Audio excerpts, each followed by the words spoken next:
Hello, ladies and gentlemen. I'm Joseph Novichkov, Senior Trading Manager for GDM, with today's outlook. Starting briefly with Japan and its low yields will, of course, keep the country's conservative bonds investors lusting after Australia's safe and stable bonds. Japanese investment into overseas bonds market like Australia is set to accelerate as the diversification away from low-yielding Japanese government bonds continues. Interest rates in Japan have been on a relentless slide for 20 years.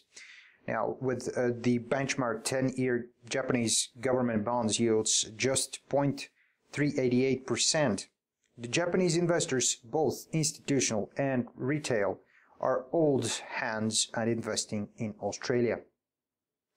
Of course, as also Japanese Prime Minister Shinzo Abe's plan to revive the nation's economy is leaving small companies behind.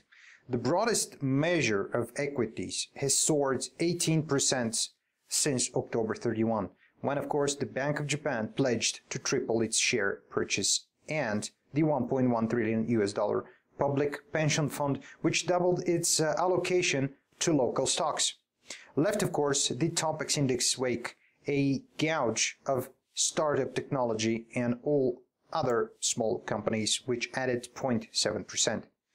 At the moment, USD JPY slightly higher to 119.20, and of course the Aussie at a narrow range versus the US dollar at 0.7810. In Europe, we're eyeing the European stocks that climbed to a 7-year high after Greek creditors agreed to extend the nation's bailout funds.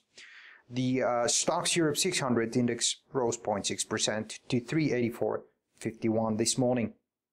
The gouge advanced for a third straight week, the longest stretch since the start of December, on optimisms, of course, with Greece and its creditors would come up with an agreement.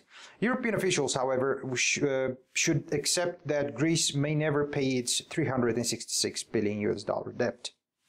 The shared currency, however, right now is slightly lower since the opening at 1.3430. Gold hovered around the key level of 1200 an ounce this morning and just broke through minutes ago. This is its lowest level in several weeks, as of course support for the safe haven metal eased and after a deal was struck over Greece's debt, while the absence of major consumer like China also took a toll.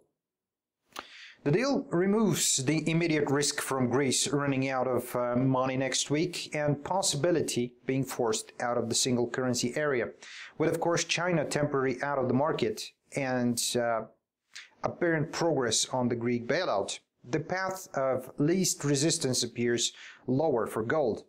Key events, however, for the precious metal could occur this week around the Federal Reserve Chair Yellen's semi-annual address to the Senate Banking Committee, which will occur on February 24th, and a raft of U.S. economic data, including home sales and consumer confidence. The same applies for the oil and its price that dipped this morning on worries about oversupply in North America. Futures is testing support around 50-50 area after an initial rise on Monday, along with global markets on optimism that, of course, another Eurozone crisis is over. And of course, prices began dipping as analysts said crude market remained oversupplied, especially in the United States, where inventories are at a record high. West Texas Intermediate futures were trading down 14 cents at 50.67 a barrel. An important week, ladies and gentlemen, is ahead of us with the last week of the month, and we're up to see high volatility news on a day-to-day basis. So keep an eye on the economic calendar. We will also inform you on a daily basis of the upcoming events. Thank you for watching. See you next time. Bye-bye.